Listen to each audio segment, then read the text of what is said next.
이 미가 2장이 참 읽기가 어렵습니다. 미가가 시골 사람이라고 했잖아요. 근데 이 시골 사람인데 아주 문학적인 기교가 뛰어납니다. 그러니까 비꼬는 말들 이런 것들도 되게 잘하고요.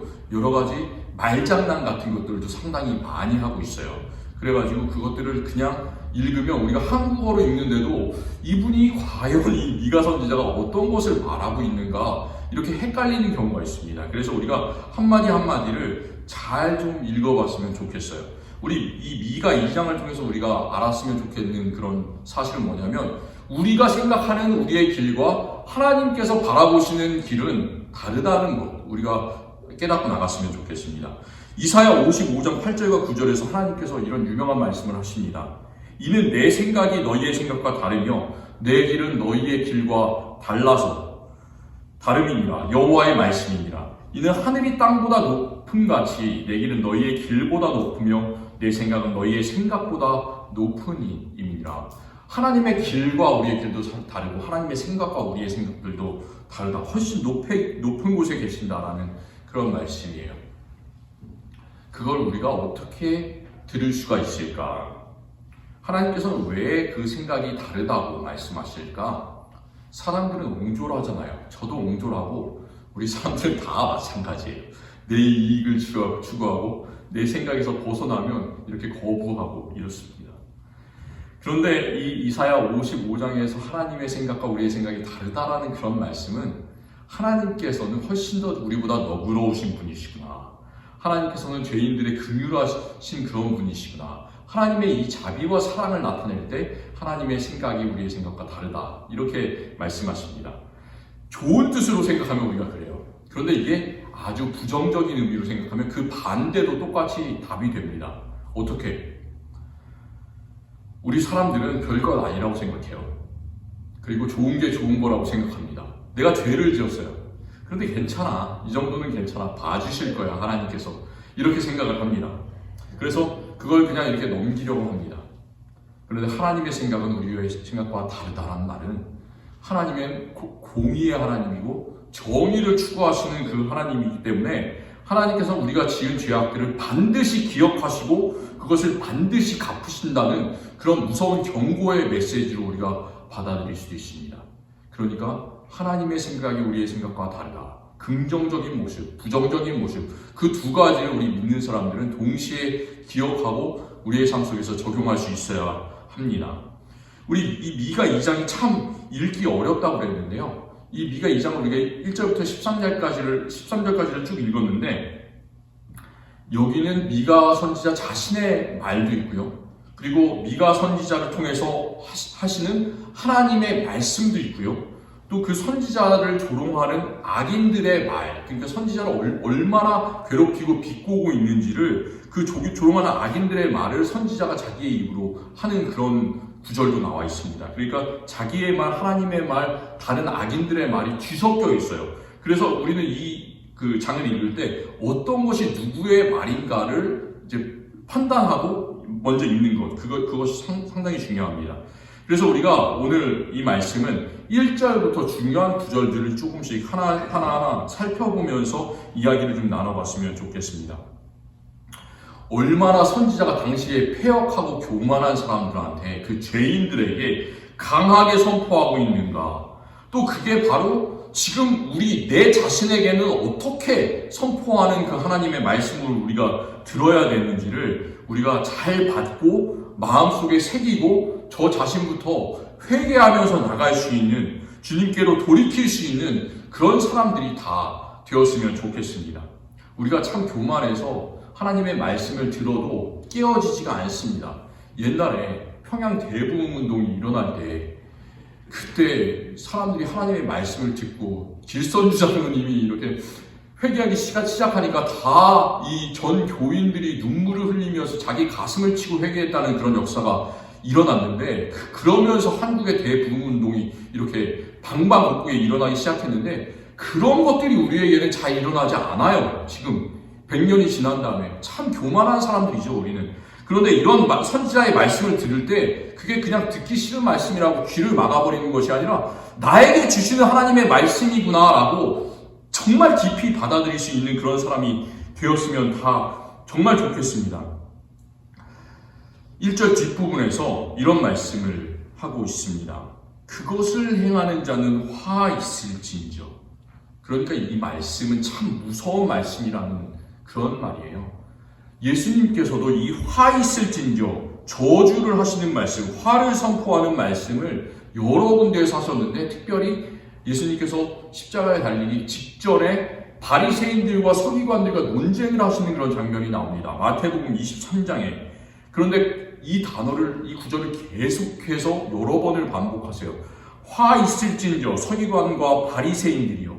그냥 서기관과 바리새인들이 아니라 외식하는 서기관과 바리새인들이요. 한 번이 아니라 두 번, 세 번, 거의 10번에 걸쳐서 화 있을진저 외식하는 서기관과 바리새인들이요. 계속 소리치시면서 그런 세대들아, 이 죄악을 행하는 세대들아, 돌이켜라. 그리고 너희들에게는 이렇게 할 경우에는 심판이 있을 것이다. 이런 엄중한 말씀을 하고 계십니다. 화 있을진저, 너희가 지금 이렇게 똑같이 행할 경우에는 마음을 내게로 돌이키지 않고 너희가 하는 행동 그대로 하고 좋은 게 좋은 거야. 내가 살아가는 방식이 좋은 거야. 이렇게 할 경우에는 너희가 화가 있을 것이다. 무서운 말씀을 하고 계십니다. 그 당시에 이 높은 사람들한테 그 얘기를 했어요. 그 예수님의 말씀을 듣는 사람들, 미가 선지자의 말씀을 듣는 사람들은 사회의 높은 곳에 있는 그런 사람들이었습니다. 그 당시에 정치 지도자들, 군사 지도자들, 바리새인들, 서기관들. 그렇지만 그 사람들에게만 행하는 말씀이 아니라 우리들 자신에게 하시는 그런 말씀으로 받아들여야 됩니다. 왜냐하면 우리들의 모습을 보면 그 사람들의 모습이랑 똑같아요. 예수님께서 서기관과 바리새인들을 회칠한 사람들이라고 그랬는데 우리들 그렇잖아요. 회를 칠한 것처럼, 회가 이런 거잖아요. 페인트 같은 거, 시멘트 같은 거. 우리 속에는 더러운 것들이 가득하고 우리 속에는 말 못할 그런 것들이 너무나 많은데, 그런 죄악의 모습들이 많은데 다른 사람들 보기에는 그냥 뻔지르르하게 나는 잘 살고 있는 사람처럼 그렇게 보기 위해서 얼마나 노력을 우리가 많이 합니까? 우리 미국 사회에서 항상 어떻게 물어보면 하와이 하면 굿이라고 대답하는 그런 문화가 있잖아요. 마음이 좋지 않고 썩어 문드러져 가는데도 그냥 굿이에요. 회칠한 무덤 같은 그런 문화들을 우리는 겪으면서 살아갑니다. 그리고 우리들의 모습을 보면 가진 방법을 써서 내 자신만을 편안하게 하는 그것에 몰두하고 있는 우리들의 모습을 보게 됩니다. 성경시대 사람들도 그랬어요. 그 모습과 크게 다르지 않은 것을 우리가 발견하게 됩니다. 오늘 우리가 읽은 말씀 1절에서 이 죄인들이, 악인들이 어떻게 음모를 꾸미고 죄를 저지르는가를, 그 방법을 이렇게 설명을 해주고 있는데, 이 방법이 좀 상당히 우습습니다. 보면 이렇게 말합니다. 그들이 침상에서 죄를 꾀하며 악을 꾸민다. 그리고 낮이 밝으면 그 손에 힘이 있으므로 그것을 행하는 자, 그 사람들은 화 있을진저. 이게 무슨 말일까요? 침상에서 죄를 꾀한다. 악을 꾸미고 날이 밝으면 그 손에 있으므로 그것을 행하는 자. 침상에서 죄를 짓는다라고 하니까 왠지 뭔가 음란한 죄를 짓는 사람들, 이렇게 우리가 생각할 수도 있는데 사실은 그런 뜻이 아니에요. 우리가 한번 보통 밤에 죄를 짓는 사람을 한번 생각해 봅시다. 어떤 사람들? 도둑들 예를 한번 들어보세요. 봤으면 좋겠어요. 도둑들. 보통 도둑들이 사람들 다 보일 수 있게 발자국 소리도 탕탕 이렇게 내고 막 버젓이 가운데로 들어가가지고 이렇게 물건을 훔칩니까? 아니면 사람들 몰래 살금살금 이렇게 가가지고 아무도 모르게 가가지고 그 집에 몰래 들어가서 물건을 훔치나요? 어떻게 하나요? 두 번째 경우죠. 눈에 보이게 아주 자신감 있게 행하는 도둑들은 없는 거예요. 밤에 행하는 이 도둑들은 원래는 아무한테도 걸리지 않게 그렇게 몰래 집에 들어가서 훔치는 게 일반적인 그런 도적들의 모습입니다. 그런데 이 이스라엘에서 악을 꾸미는 사람들은 전혀 다르다라는 그런 말씀을 하고 있어요. 아예 대놓고 악을 꾸미는 거죠. 어떻게? 이 사람들은 아주 지혜롭습니다. 지혜롭다는 게 좋게 지혜로운 게 아니라 나쁘게 지혜롭다는 거예요. 그런 악을 꾸미는데 도 같은 사람들이에요. 그래서 자면서 밤에 잠을 자야 될 텐데 이 사람들은 잠을 자는 게 아니라 누워서 이런 생각을 하는 거죠. 어떻게 하면 나보다 약한 사람을 괴롭힐까? 어떻게 하면 나보다 힘없는 사람의 물건을 뺏을까? 이런 것들을 밤에 침상에 누워서 궁리를 하는 사람입니다. 그리고 그것을 날이 밝으면 행하는 사람들이에요. 그런데 어떻게 낮이 밝으면 그것을 버젓이 행할 수가 있을까? 여기서는 그 이유를 설명하고 있습니다. 그 손에 힘이 있으므로 그것을 행하는 사람이라는 그런 말이에요. 그냥 보통 도둑들은 밤에 몰래 그 악을 행하지만 이 사람들은 아주 구체적으로 계획을 세워서 날이 밝으면 그것을 행하는데 손에 힘이 있기 때문에, 그 말은 내가 정치적인 힘도 있고 재물의 힘도 있고 권력도 있고 군대도 다 등에 업고 있고 모든 그런 법을 이용할 수 있고 이런 모든 수단들을 통해서 버젓이 합법적으로 다른 사람들을 괴롭히고 약한 사람들을 괴롭히고 한다는 그런 얘기죠.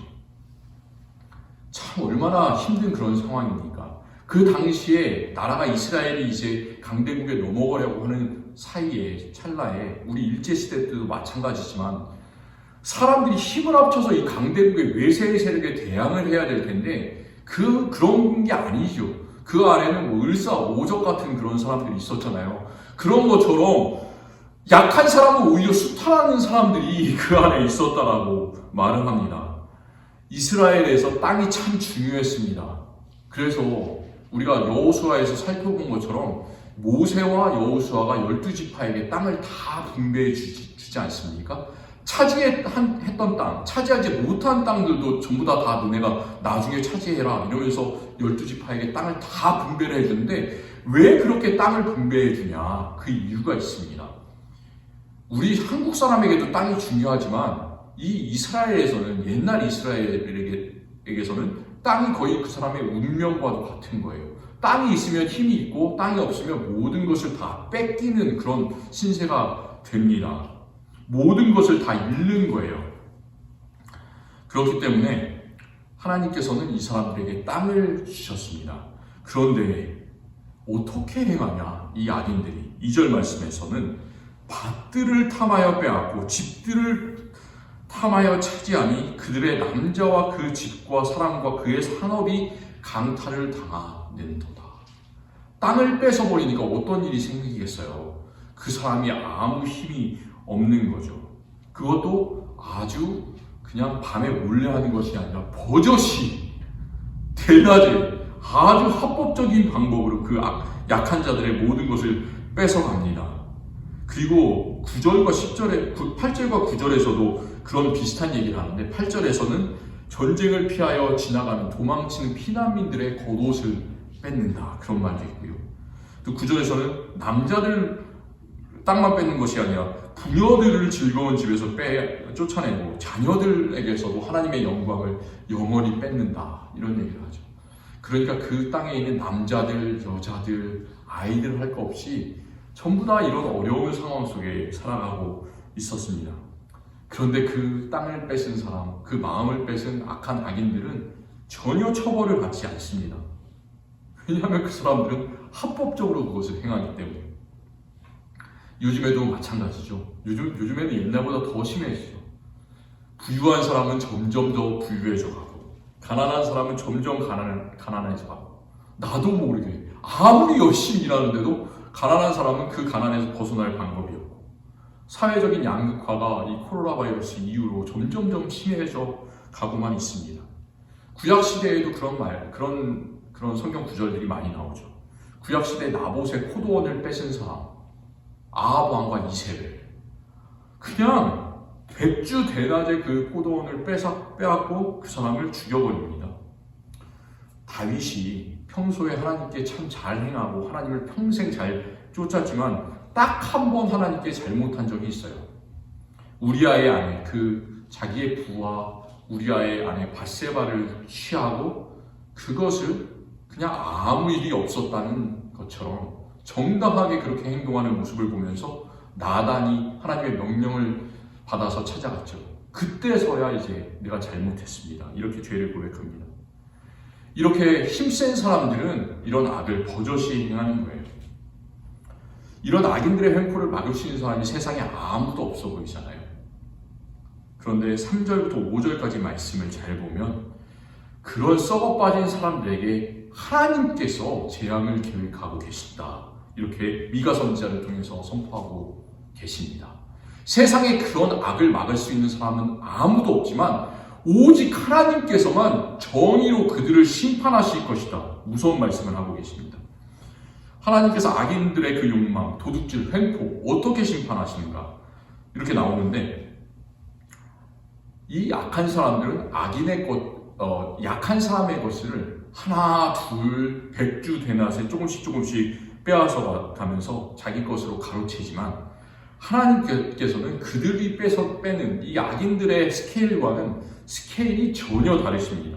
어떻게 하시냐면 이 사람들은 좀스럽게 하나둘 이렇게 뺏어오지만 하나님께서는 오늘 4절 말씀을 보면 4절 말씀 뒷부분을 보시면 우리 밭을 나누어 패역자에게 주시는도다 이런 말씀을 합니다. 이 말씀이 무슨 뜻이냐면 우리 밭, 이스라엘 전체 땅을, 유다 전체 땅을 하나님께서 취해서 패역자에게 주시는도다. 그 땅을, 우리가 가지고 있는 땅을 다 그냥 이방 사람들에게 넘겨준다는 거예요. 그러니까 아무리 이렇게 좀스럽게 약한 사람들의 것을 하나둘 뺏어도 그 사람들의 것이 되지 않는다는 거죠. 왜냐하면 하나님께서 그것을 전부 다 뺏어서 다른 강대국에 넘겨주시기 때문에.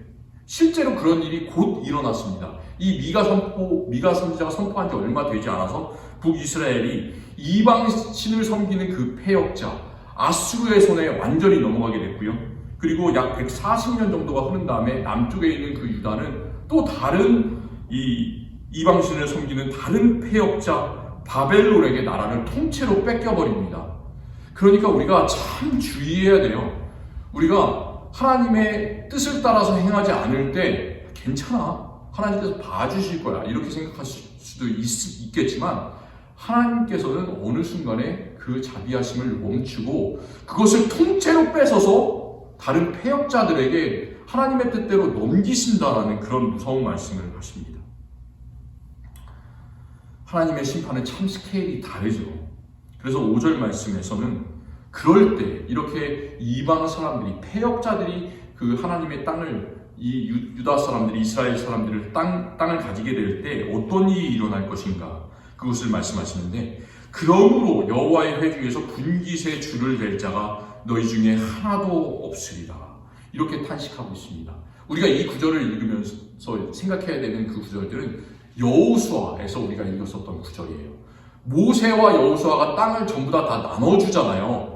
그러니까 이렇게 땅을 차지하게 하시고 지도자를 세워서 나눠주게 하시는데 이제는 하나님께서 그 땅을 다 그 패역한 사람들에게 넘겨줄 때는 지도자도 없을 것이고 그 땅을 다시 너희에게 나눠줄 사람이 아무도 없을 거야 라고 무서운 선포를 하고 있습니다.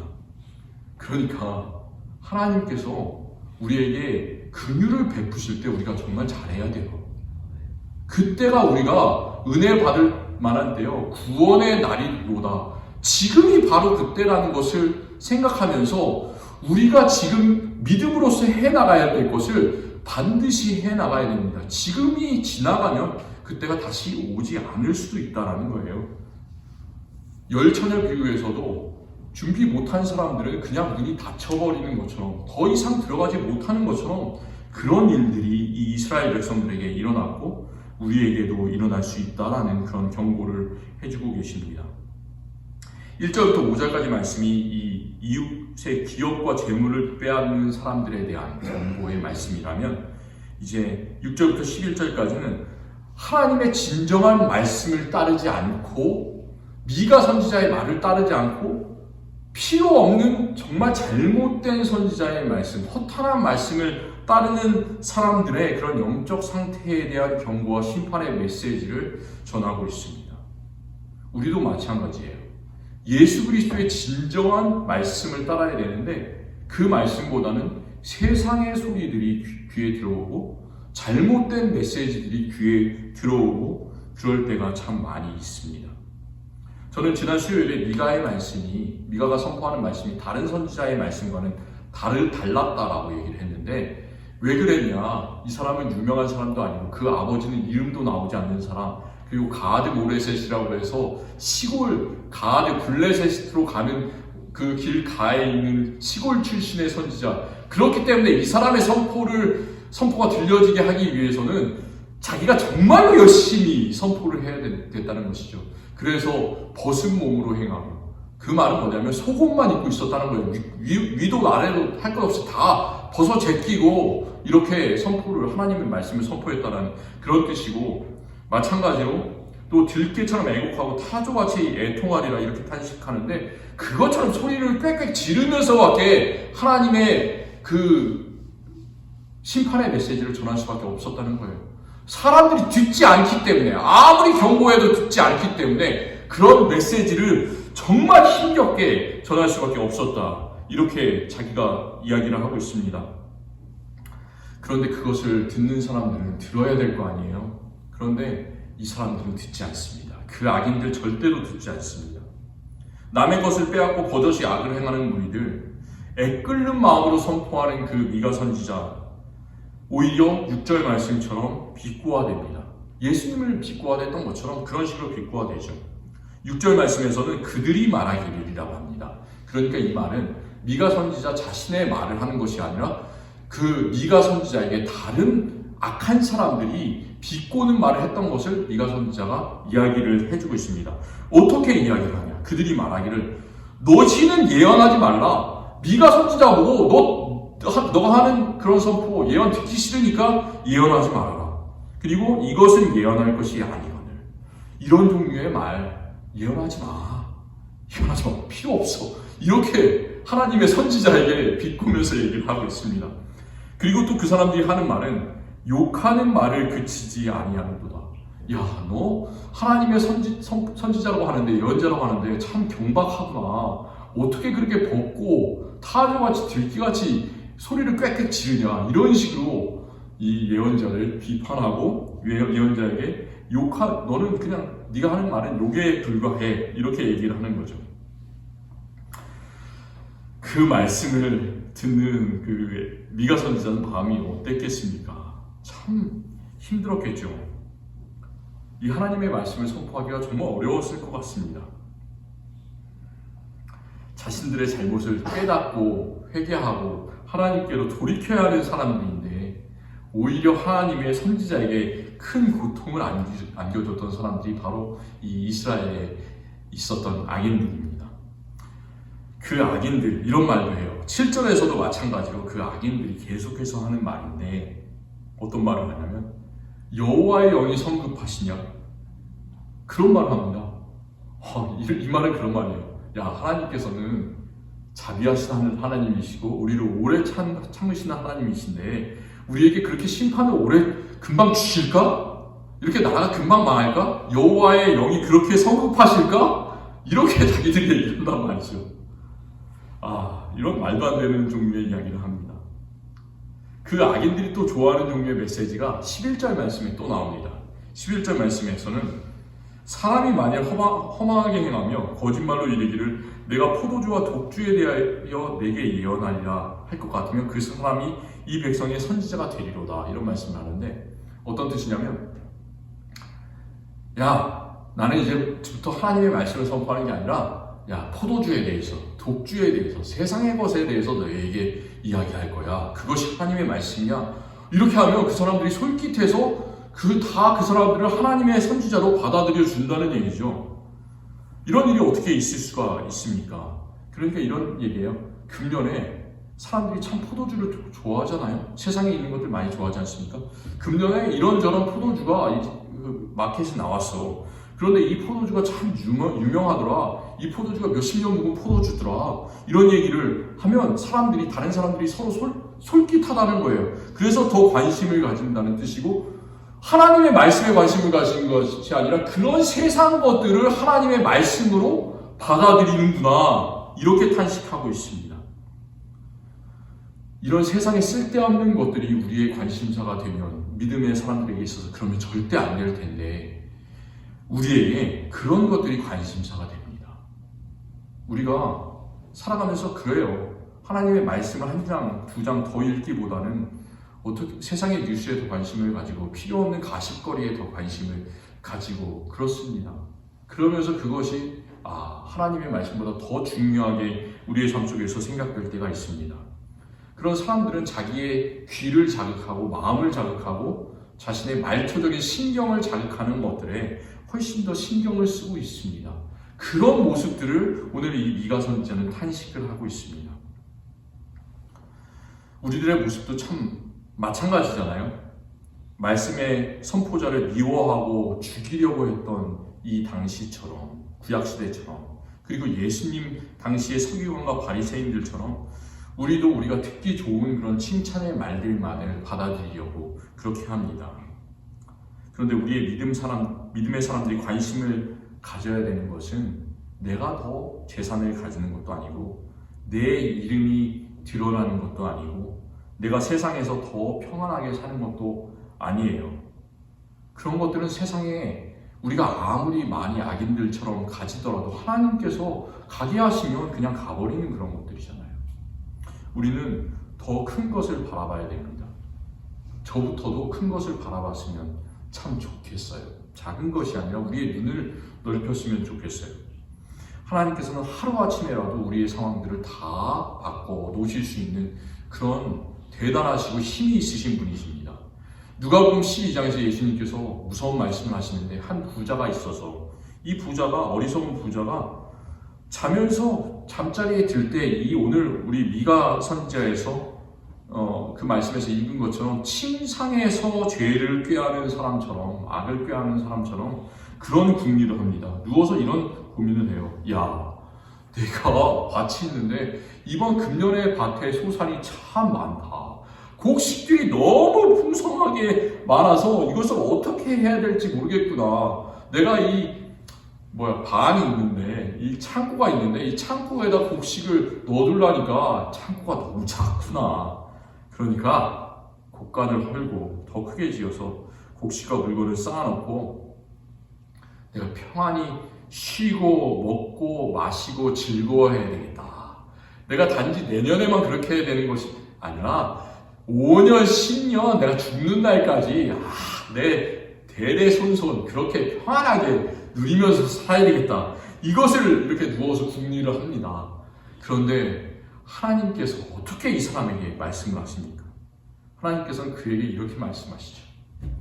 어리석은 자여, 오늘 밤에 너의 영혼을 도로 찾으리니 그러면 너의 준비한 것이 누구의 것이 되겠느냐? 이 사람이 실제로 죽었는지 하나님께서 그 영혼을 데려가셨는지 아닌지는 잘 모르겠어요. 왜냐하면 얘기가 딱 거기서 끝나기 때문에. 그런데 그 얘기가 거기서 끝나기 때문에 더 무섭습니다. 왜냐하면 그 말은 하나님께서는 우리를 어느 순간 지금 밤에라도 지금 이 순간에라도 데려가실 수 있다. 무서운 하나님이다라는 것을 선포하고 있는 그런 말씀이기 때문이에요. 우리 믿음의 사람들이 바라봐야 되는 것은 정말로 내 자신이 아니라 한 분, 하나님 뿐입니다. 오늘 우리가 읽은 말씀 12절과 13절에서 하나님께서는 세상의 악이 그렇게 대단하더라도 우리에게 치유의 말씀, 회복의 말씀을 하시는데 우리가 그 말씀을 통해서 우리의 마음을 열었으면 좋겠습니다.